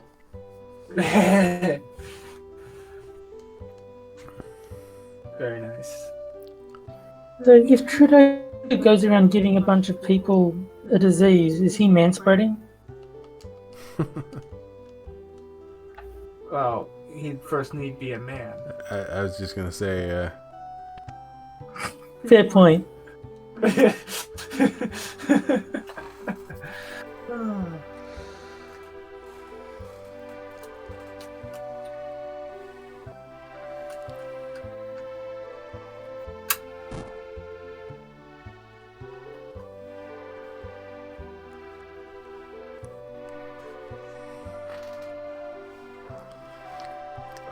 going back to the previous question, I was thinking if they did a 3D remake of the original Legend of Zelda, but kept the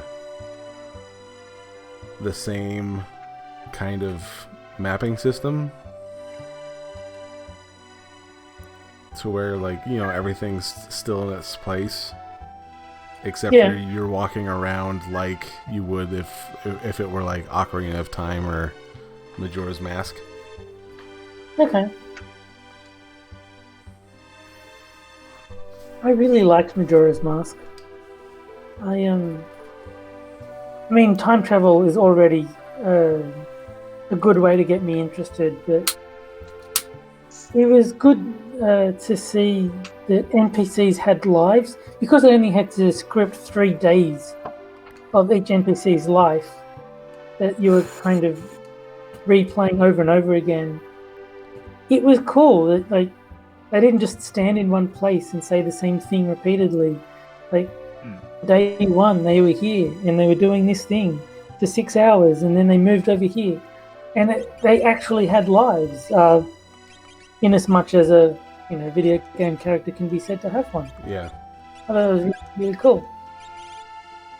Very cool.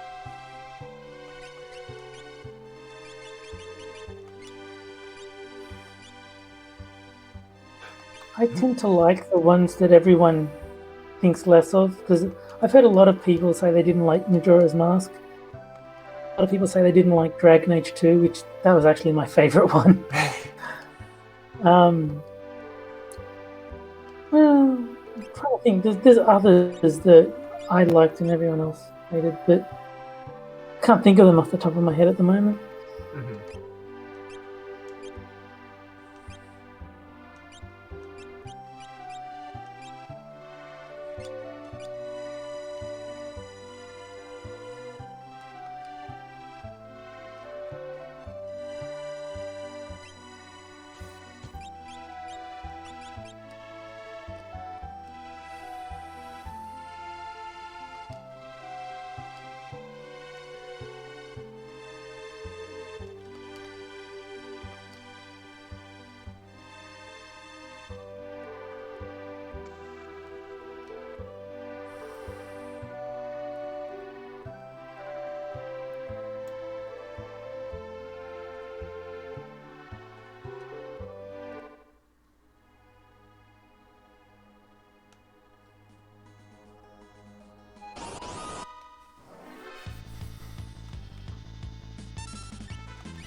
I have never played any of the Mass Effects.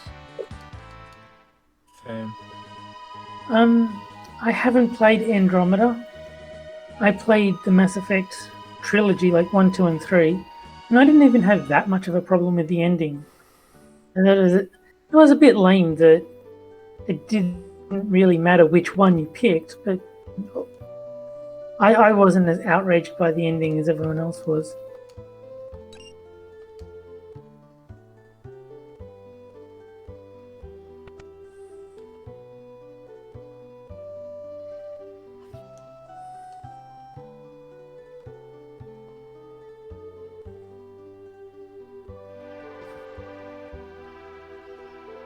But the reason I didn't play Andromeda is basically BioWare has gone crap. They used to be great, and then now they aren't. It was Dragon Age Inquisition was the last one I played. Like, okay, I'm done. Yeah, this isn't a good game.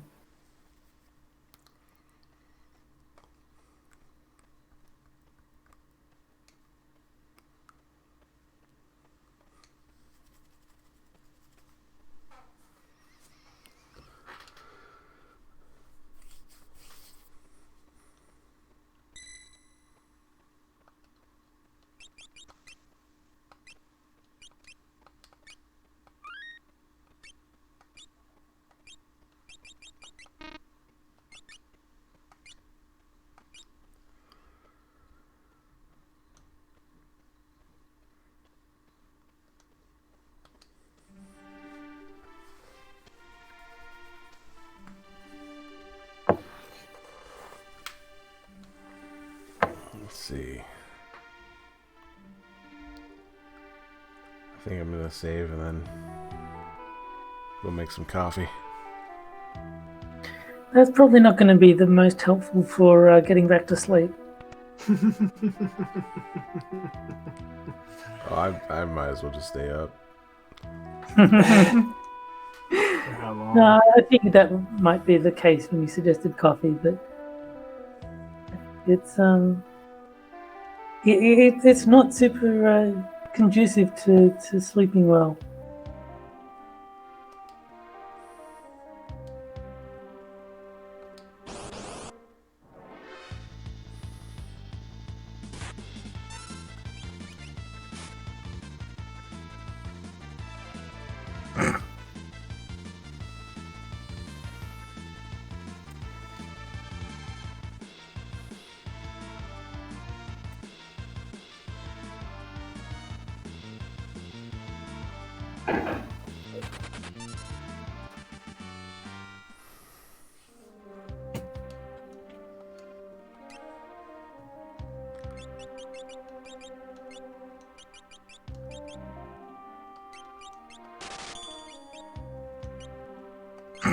Still his clothing. Yeah, that's pretty much all this part of it is get in a fight with someone, steal their clothes. And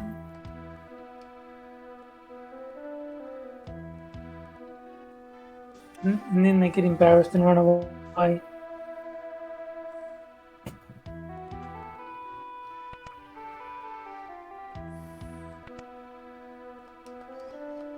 I probably could equip some. Oh, he's got Excalibur now.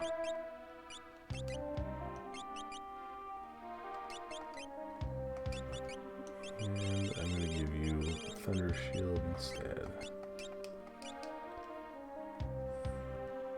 It's funny hearing you talk about what you're doing when it has no bearing at all on what's happening on screen, Yeah. because we're like 20 seconds behind. And now it all makes sense because we finally see you enter the equipment screen. Mm-hmm. It's like Monday nights with Quiz when he stops to tell you when you're on stream with him and he's trying to show you what he's doing when you got a question about it or something like that. And it's like, oh, here, let me hold it up to the camera here. It's like, okay, well, let me go over to the page and wait the 20 seconds and, you can keep talking, but Yeah. I'll just keep nodding and yawing until I see it. Oh, okay, no, I totally get what you were saying 10 seconds ago. Yeah, that's right, man. Fuck, I was totally understanding it was my responses. Does he never set his latency up either, apparently? No, but to be fair, he does run a lot. It might not be wise to. Might sacrifice quality if he did. Yeah, because his is a stream where you actually have something on screen worth looking at. It's sort of like a normal minion stream doesn't matter if you have it as trash tier video quality. It's just icons on a screen. But watching him paint, you probably do want that to be fairly clear.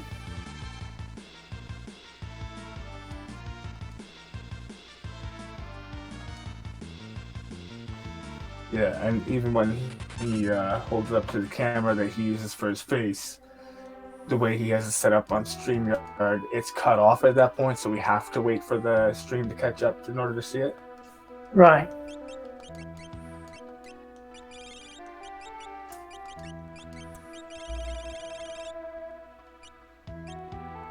Let's see.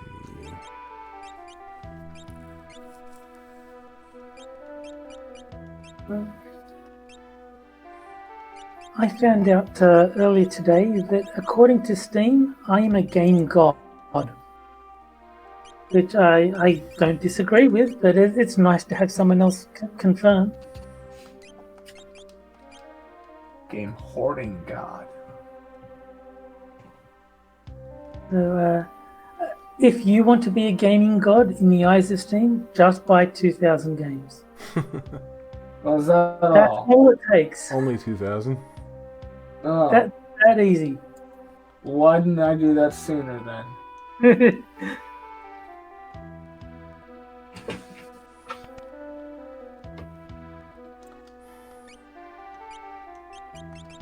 I didn't even notice it. My friend pointed it out to me. He's like, huh? What do you mean? And then I checked my profile. I was like, oh, okay. There it is. Let's see, I'm only 1,604 away.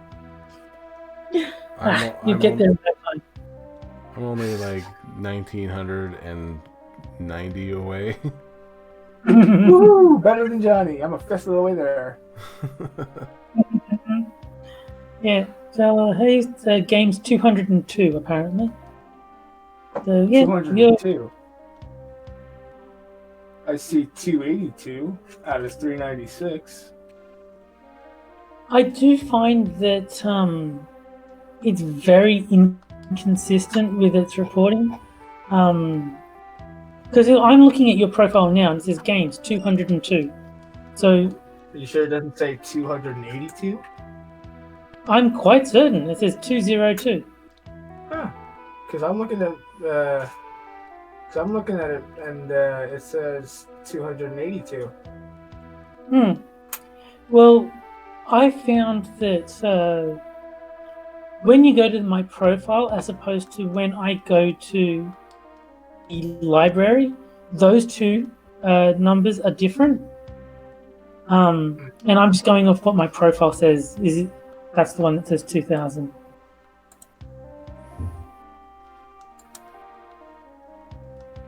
That's a lot of Japanese dating sims.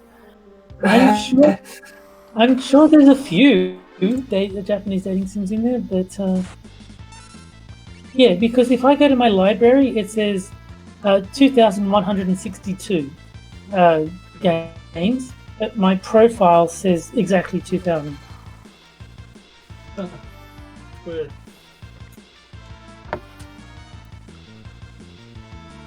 I don't know why the numbers are different, but they are.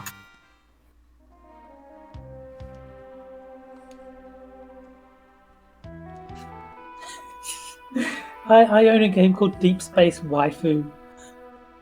Oh my Christ. I'm like, where do I get half these games? Deep Space Waifu. Yeah. I've actually played it. It's a pretty simple shooting game, but you're shooting the clothes off anime girls. It's weird. But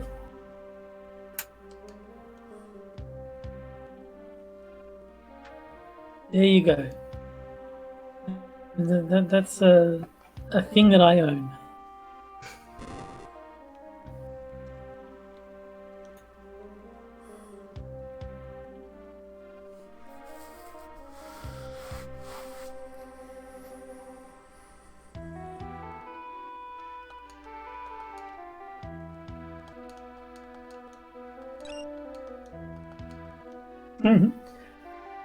Night Trap.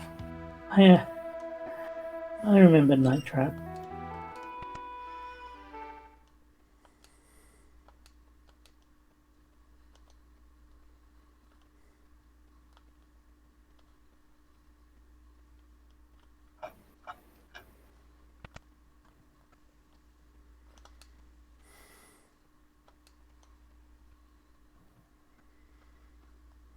waifu of corn.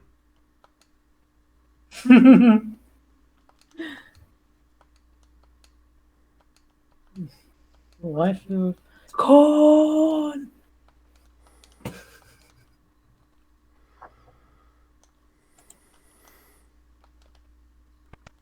I am still convinced that Joe Biden, late at night, thinks of Corn Pop and does his best Shatner impression and just shouts, Corn! Corn!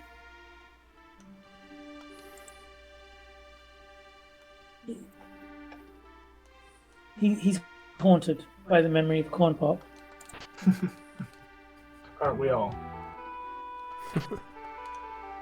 We're more haunted by the memory of kids jumping on his lap and rubbing his legs. Like, Good, wholesome fun for everyone, right? See, and here I've forgotten all about that. Thanks, Johnny. This is why I'm glad I have you around.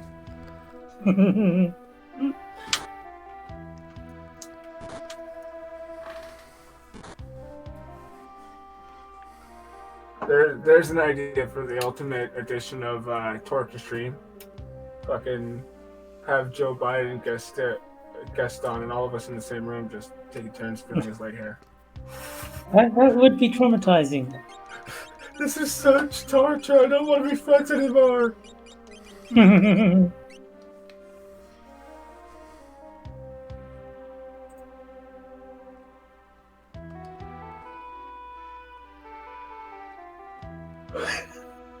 I've got a game called Fist of Jesus. Fist of Jesus.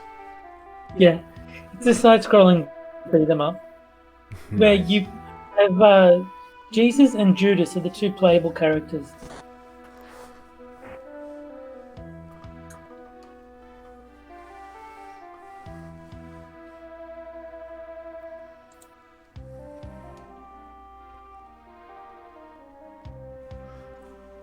You can even do fatalities. Like if you get them low on health, there'll be like a finish him thing over their head. You can walk over to them and their heart out or pull their spine out or whatever.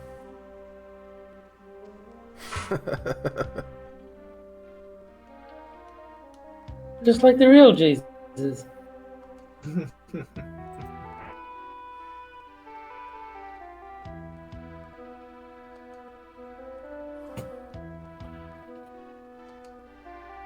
Oh, I've got Typing of the Dead. I forgot about that. A friend of mine Shut had Mario teaches typing back when I was a kid. I haven't played that one.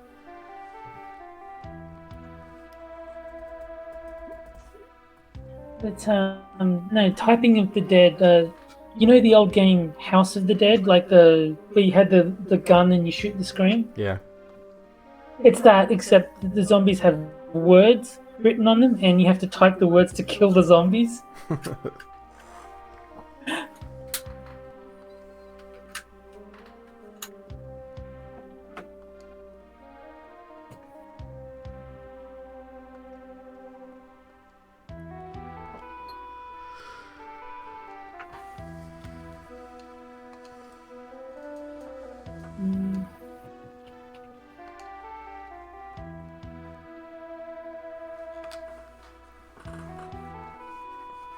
Stealing is wrong. Oh, is it? Oh, that's another 20-second ahead joke. Right. Oh, let me just show you this real quick.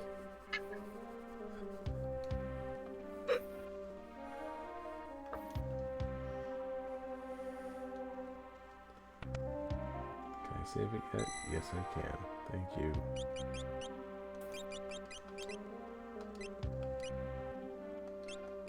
Let's see.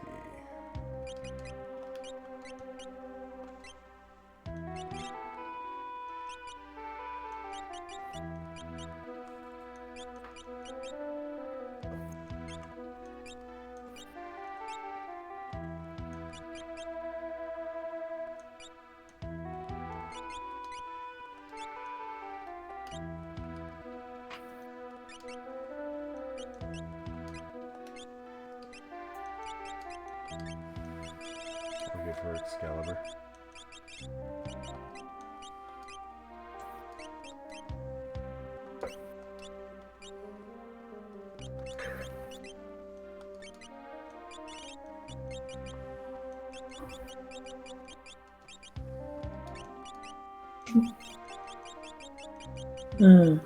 There's a game I can't believe it's not gambling, which is just making fun of loot boxes.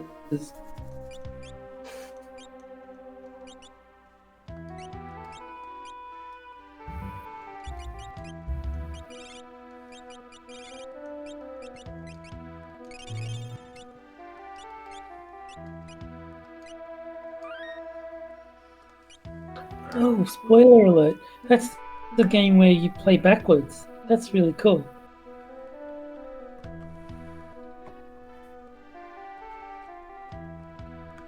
I mean, the game itself isn't great, but the concept is really interesting, where you've got to play the entire stage backwards. So if a coin was collected, you have to collect it as you go backwards. Otherwise, you fail the mission.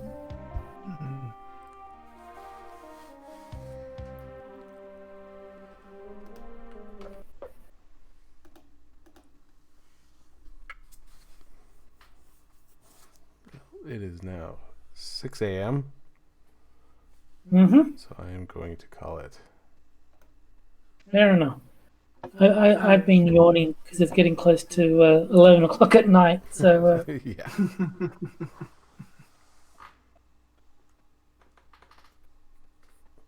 All right. Thanks everyone for joining us. We will be streaming again later today. yes, Torture stream. And Sora will be joining us for that. Mm-hmm. Or Sora. And actually, next Thursday, I have Doc Griffin and Cadunt joining us for another torture stream. I don't know those two. No, do I? They're Cool. they're part of. I guess if I was gonna put them somewhere, they would be with Irate Prostate and Sir Adamantine's group. Oh, okay, cool. Okay. I mostly only watch Irate Prostate when he's interviewing someone that I know. Same. I watched yours. I watched Gabby's. I watched Sora's. I think those are the only three I've seen actually, because I interviewed a whole bunch of people that I knew before I knew he did it. I haven't gone back and watched all the old ones. Mm-hmm. I've seen the one he did with Kefki. Yeah, I watched Kafki's. I haven't seen that one. I'll have to go back and look for it because Kefki is great. But other than that, it's pretty much what you listed, Terry. Fair enough. Yeah. Because I know he did people like Monkey and Prospero, and I think he did Scap as well. But Yeah. I'm not going to watch his entire archive. I don't have that kind of time. Yeah. Yeah, no. Those were all before I started watching, and Yeah. I'm just not the type of person to go back and watch something like that. All right. Yeah, I'm gonna cut it here. You guys have a good day. Alright. Yeah. See you later. See you for torture. Bye, everyone.